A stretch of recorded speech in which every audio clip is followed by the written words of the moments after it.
Sa isang nakakagulat na kaganapan, pinapababa na sa pwesto si President Ferdinand Cotin Jr. ngayong araw. Ang mga alegasyon ng katiwalian at hindi tamang pamamahala ang nagtulak sa mga mambabatas sa magsagawa ng impeachment laban sa kaniya matapos ang masusing imbestigasyon na pag-alamanan na maraming anomalya at kontrobersiya ang kinakasangkutan ng kasalukuyang administrasyon na nagdulot ng malawakang protesta mula sa iba't ibang sektor ng lipunan.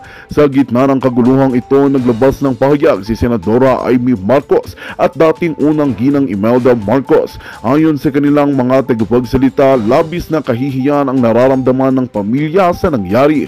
Ani nila, hindi nila inaasahan na hahantong sa ganitong sitwasyon ang pamumuno ni President Cotin Jr.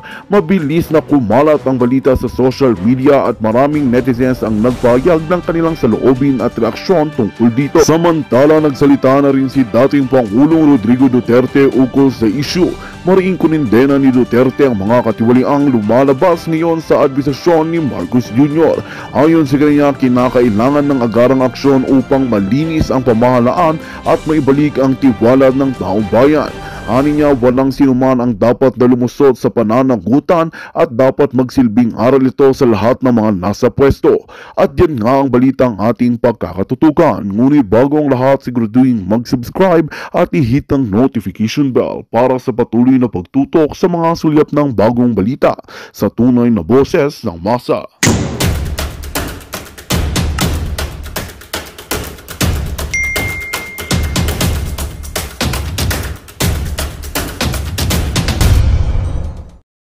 Pagkatapos hindi napigilan ni Kukak ng trupang harang ang hakbang maisog dyan sa Amerika, ba nagago?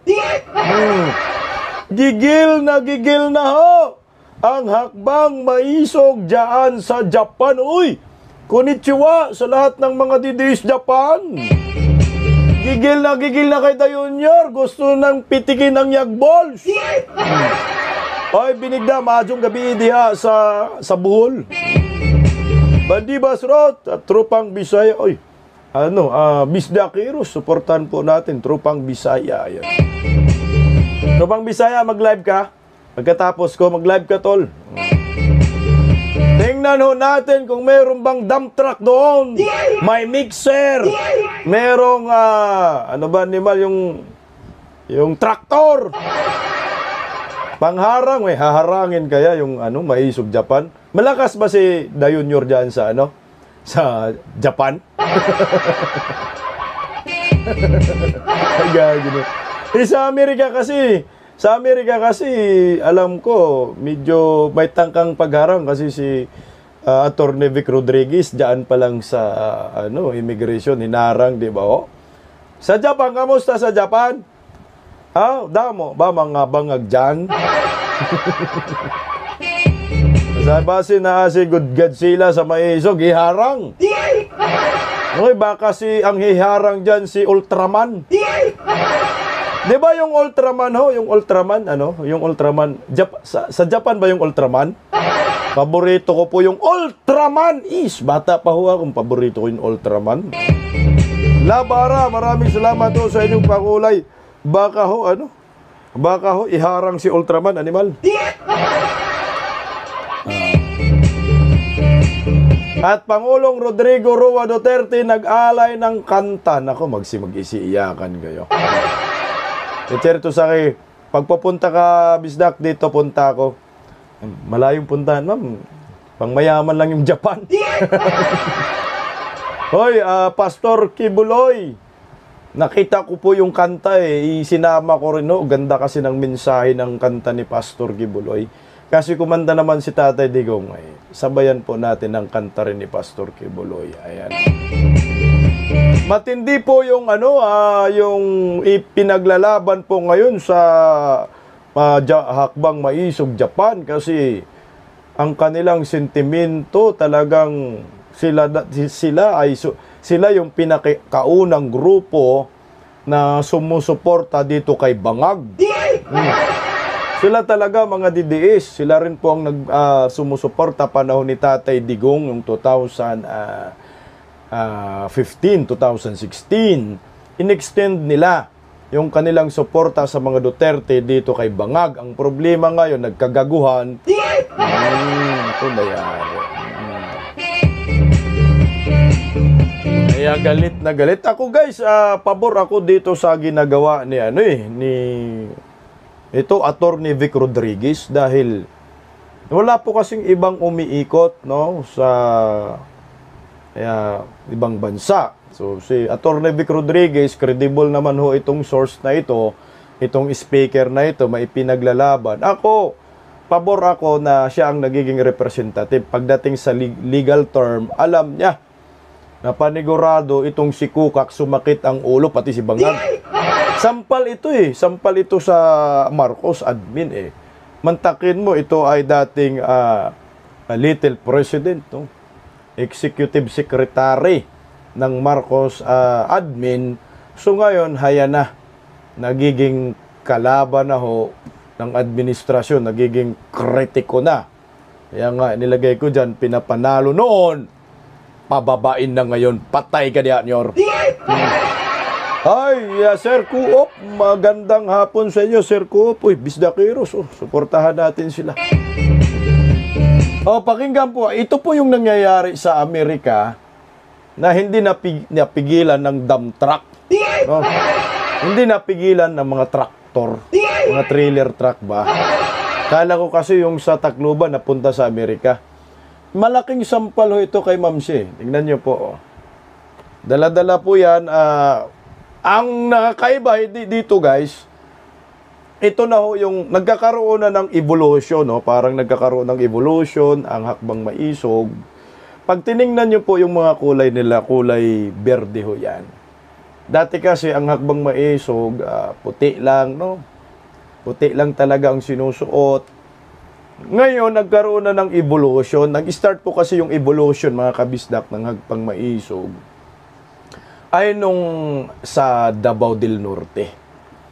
Di ba sinabi ko nga ho sa inyo, sa Davao del Norte, meron na talagang naka-green. Nagka-green na talaga. Kita mo yan si Attorney Vic Rodriguez, no?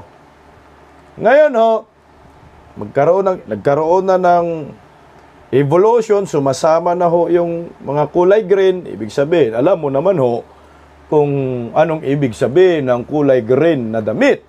Ito po ay mga supporters ni Vice President Inday Sara Duterte. Natutuwa ho ako sa inyo kasi yung mga supporters ni Inday Sara, noon po kasi tahimik ang mga yan. Pero ngayon, maraming salamat ho sa inyo dahil andyan na ho talaga kayo. Again, disclaimer ha, wala pong kinalaman si Vice President Inday Sara sa hakbang maisog. Ito ay mga DDS, suporta kay Tatay Digong at sumuporta kay Vice President Inday Sara. Kaya ang sinusuot po nila ay kulay green. Kasi ang mga DDS ngayon, wala naman ho na talagang kulay ang DDS ngayon Dati kasi pula, ginamit ng mga pulawan. Allergy na kami sa pula. No?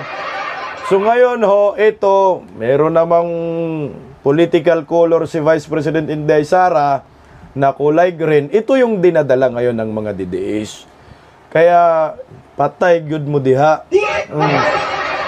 Ayan na ho. Ito na po. Congratulations po sa mga supporter ni Vice President Inday Sara. Thank you so much po sa inyo.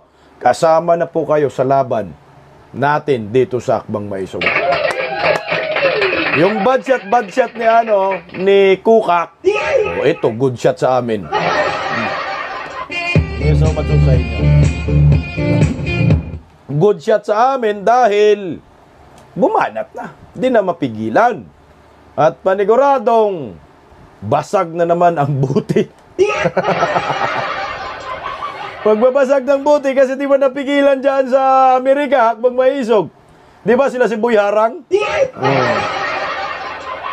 So ngayon, atay kamot itlog ni Mal, galit na naman.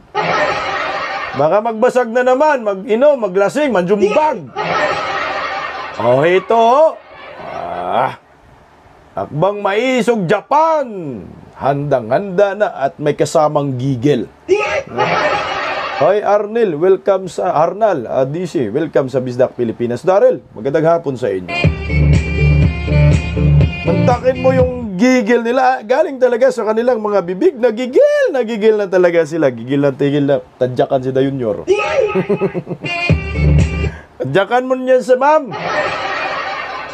Pero bago ho yan, ayan, sinasabi ko nga ho sa inyo na tayo ho sa Bisdak Pilipinas, kahit sinong personalidad yan, basta nakitaan po natin ng pagmamahal sa bayan at nagtatanggol sa mga Duterte, sinusuportahan po natin yan, hindi po natin inaaway yan. Basta para sa bayan. Kaya nga ho, ito ngayon, saludo ako kay Atty. Vic Rodriguez. Oy, Tuto, Duterte, maraming salamat ho sa inyo.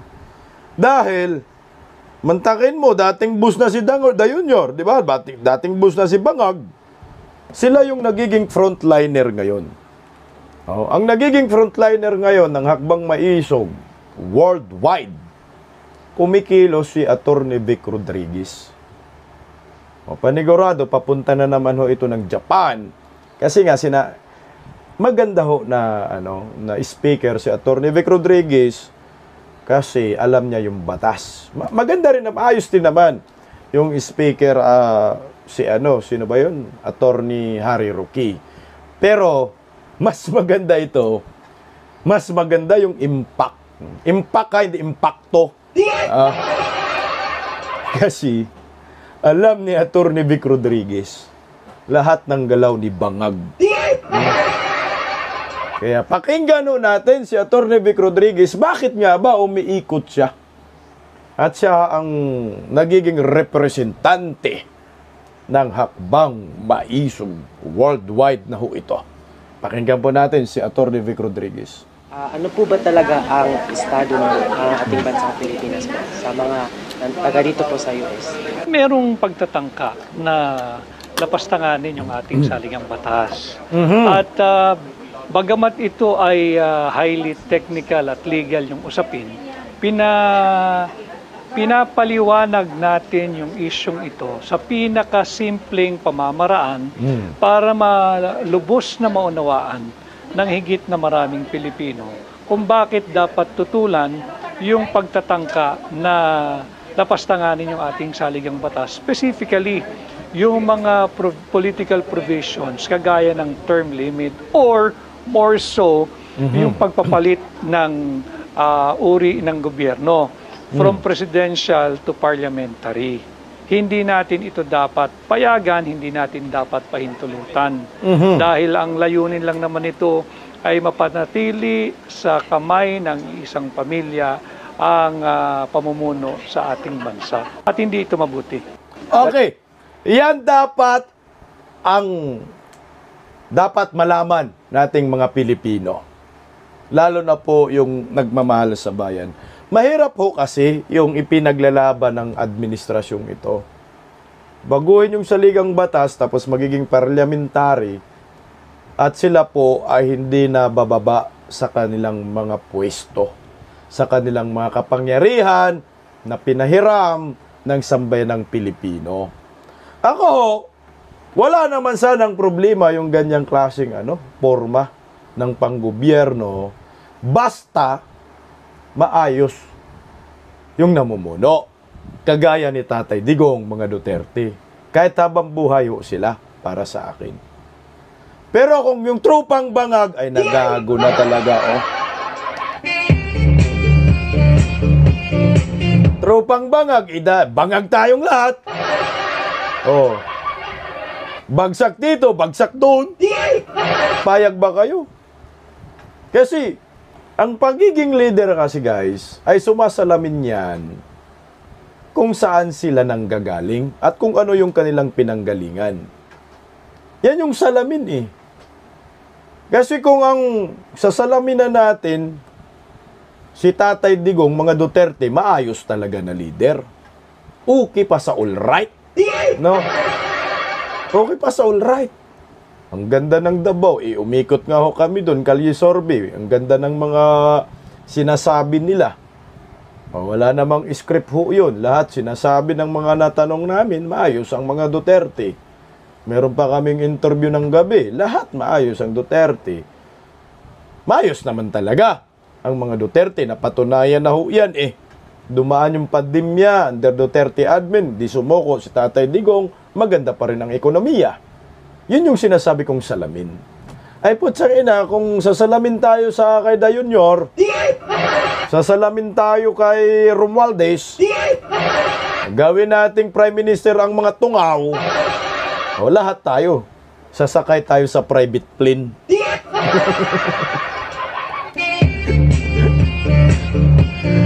Mula New York papuntang Brunei. Diyos ko. Lahat tayo. Hey, Jude! Ganun. Everybody up! 1, 2, 3! Oh. Eh di bangag-bangagan lahat tayo nito pag nagkataon? Huwag naman ho. Eh, pangarap nga ho namin. Ngayong katapusan, okay na ho kami dyan.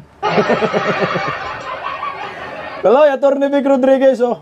What is the call po ng mga Pilipinos sa ating current administration? Ang hakbang ng maisog, USA, ay katulad din ng isinisigaw at hinihiling ng hakbang ng maisog Philippines at lahat ng hakbang ng maisog international. We are calling for a leadership that has transparency, accountability, that's pushing for peace, security, and stability. Yan din ang sinisigaw ng hakbang ng maisog USA. No. Okay ha. Pareho lang naman sinisigaw talaga, synchronized lang naman. Sabi ni Linyo kung pwede lang mag-rewind ang botohan, di kami bumoto kay Banghag, nabudol kami. Mabuta rin Ira Vlog, magandang tanghali ho sa inyo. Wala na ho, ganun talagang kapalaran ng mga Pilipino, malas tayo ngayon.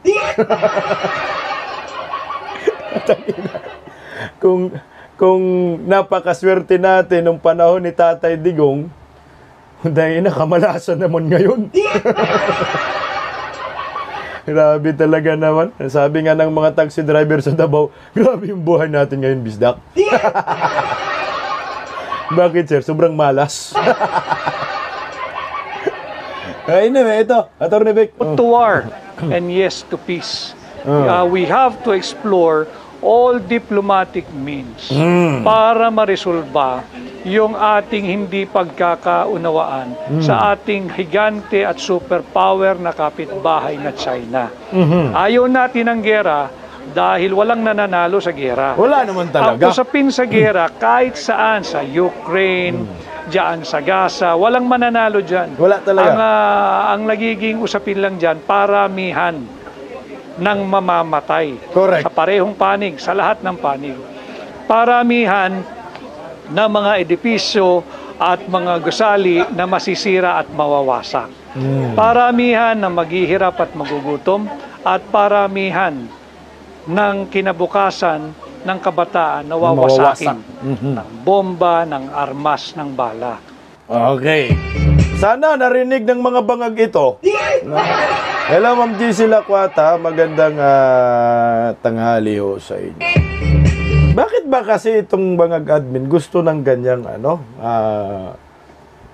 polisiya, digmaan? Ngayon, sobrang init na ho talaga sa West Philippines. Mukhang hindi na kaya ni Da Junior to, guys. Maribit Makadagat, magandang tanghali ho sa inyo. Di na talaga kaya. Sa nakikita ko ha, wala na, puro agresibo na ho eh. Agresibo na Pilipinas, agresibo na rin po ang China. Wala na, mukhang papunta na talaga tayo doon sa magiging Ukraine 2.0 na talaga. Siguro may magagawa kung ngayong John masipa. Paano kung hindi masipa? Marcos alis dyan?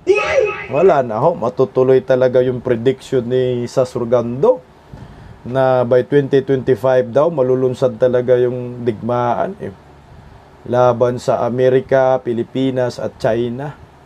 2025 wala na ho ito.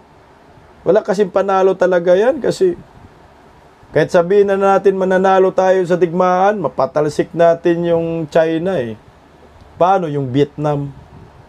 Di lalaban din yung Vietnam sa atin. Sabihin na lang natin, manalo rin tayo sa Vietnam. O, pag nanalo tayo sa Vietnam, anong mangyayari sa Pilipinas? May utang ka sa Amerika, bagsak pa ekonomiya, marami pang mapapaslang, may libre remission, lugi pang St. Peter, lugi. Wala nang burol, wala nang biskwit. Wala nang kape. Wala na, diretso libing na eh. Daming malulugi, animal.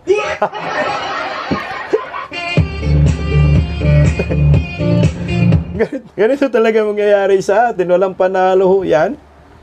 Manalo ka man matalo sa digmaan, talo ka pa rin. Diyos ko, Nemal. Sabi Bibian, 2025 to 2035 ang digmaan, ay wag na oy. Saan ba pwedeng lumipat na bansa? Kaya ako, pag ayaw ninyo sumama sa amin, mag-ipon na ako talaga ng pera. Pupunta ako sa Republic of Mindanao. Tatay Dex, bilisan mo na nga Tatay Dex yung 1 Mindanao para di tayo madamay. Animal tumbangag talaga, oh. Buhay-buhay talaga naman. Sabi manicurista ng Ilonggo, pag migrate ko na pamilya ko dito sa Saudi, mabuti pa ma'am. Balik na lang pag wala na si Bangag. Tuloy, Atty. Vic. War is obscene, war is immoral, war is evil. Naman. So, bali patunayan po ang friends to all enemies to all. Naku, Lahat wala ng na bansa yun. ganun, hindi lang ang Pilipinas. At yun dapat ang bigyang buhay ng pamahalaan, yung pahayag na yan na polisiya supposedly, sapagkat yan ay unang nasambit officially nung SONA noong 2022. Una lang yun. At ang SONA noong 2022 ipinahayag mismo ng Pangulong Marcos sa kanyang kauna-unahang SONA na tayo ay magiging mabuting kapitbahay. At tayo ay magiging kaibigan at palakaibigan sa lahat at ayaw natin ng digmaan. Putangin na, baliktad, Atty. Budol. Budol man, Atty. Yung suna niya, una, budol gid. Ay, patusok, baka tusokin ni Kukak mata ninyo. Tusok. Maganda na kasi yung polisiya sana eh. Friends to all, enemy to none. Kaso ang problema, nagpa-impluwensya sa mga tai. Nagpa-impluwensya sa Dilawan, Pinklawan, mga Kano. Ayan. Naambunan din ng pagiging lutang, nililugaw. Okay na sana yon. Yung friends to all, enemy to none na foreign policy, kukupyahin mo naman kasi na lang. Sabi ko nga sa inyo, bakit ba? Bakit ba kailangan mo pa ng sarili mong landas? Eh, meron namang given na. Given na yung polisiya na maganda yung resulta sa ating bansa, bakit mo papalitan? Siguro, ang ginawa na lang ng Marcos admin, kung ano ho yung mga polisiya na hindi akma during Duterte admin sa ating bansa, yun na siguro yung pinapalitan. Pero yung magagandang polisiya, dapat pinagpatuloy. Kasi maganda yung nangyayari sa ating bayan eh. Mga tsikwa, daming nagbi-business, mga tsikwa, daming pumupunta dito ng mga turista. Maraming naambunan ng ekonomiya sa Pilipinas ng mga inchik. So ngayon, ang resulta tuloy, yung may malaking ambag sa ating ekonomiya, ginagago, pag inchik ka, tawagin kang spy. Imbestigahan ka kasi baka spy. Iyan yung malaking problema dyan. At ngayon, nasasaktan na, ala, patay kayo. Hindi ko patay kayo, animal. Nyor, yari ka, Nyor. Basta, Nyor, yari ka talaga, Nyor. Galit na, guys. Naalarma na rin yung Filipino-Chinese community. Hindi yung Sigoo, ay si Sigoo. Yung Filipino-Chinese community, magkakaroon po sila, ang tawag nila doon, Unity Walk. Ay, hindi pala Unity Walk, animal. Friendly Walk. Filipino-Chinese. Nako, puro mga negosyante ho. Mga mga business sector ng Filipino-Chinese, magkakaroon po sila ng friendly walk po sa Binondo. Binondo yata, at saka yung Binondo Bridge na regalo ng Chinese sa mga Pilipino. Walang gastos yung Pilipinas dyan, Sa Binondo Bridge, ginastusan po yan ng mga Chinese. Magkaroon po sila ng friendly walk daw, mga 5,000 patay. Sa June 9, merong 5,000 mga Chikwa na magmamarcha diyan sa Binondo. Puta, mukhang naramdaman na ho talaga nila itong walang kwentang gobyerno. Patay tayo dito, guys. Bagsak lalo ang ekonomiya natin. Ano yun? At ayaw rin ng charter change. Yan charter change na yan, ito lang yan, nung January of 2024 or the latter part, I think, December of 2023. Wala sa agenda yan nung nangangampanya pa lamang si BBM noong 2021-2022. Kaya yan ang nilalabanan na hakbang na maisog. I don't know kung ano na kayo sa ating mga katutubong Muslim, nag-reach out na ba tayo dahil whether we like it or not, kasama po sila lalong-lalo na po. Walang naiiwan. Walang naiiwan.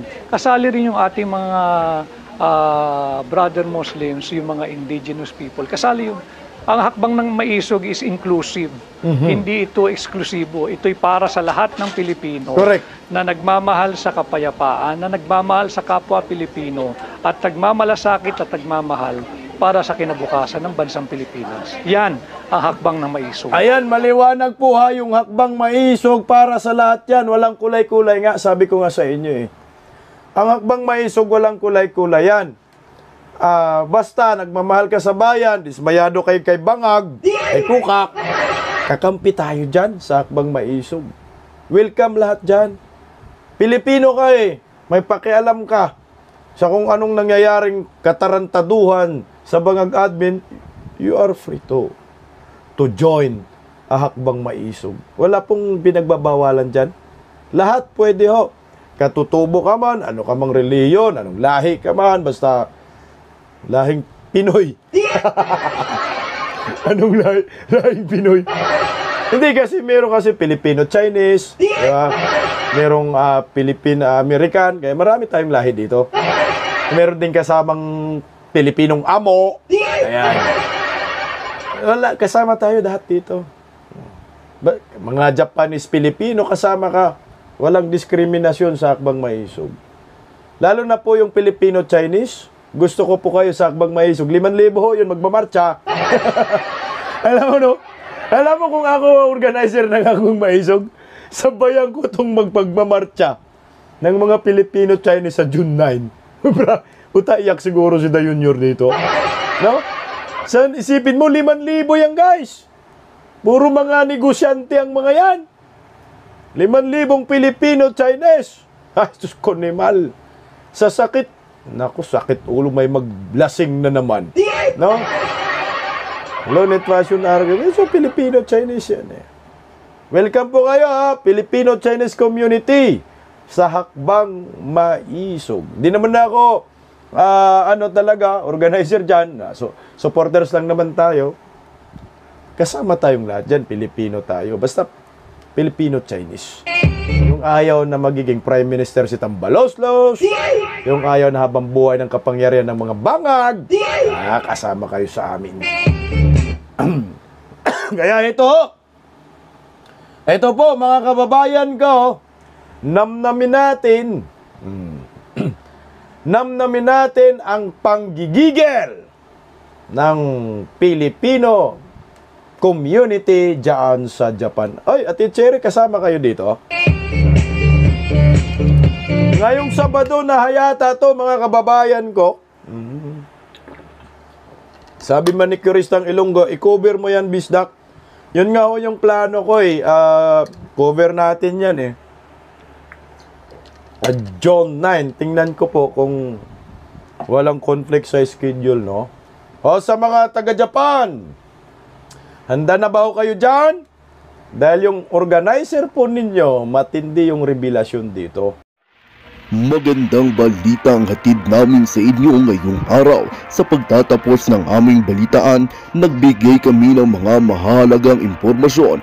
Maraming salamat sa pagtutok at pagsuporta sa aming programa. Huwag kalimutang manatili sa mga susunod na araw para sa mga bagong balita at mga kwento na dapat nating abangan.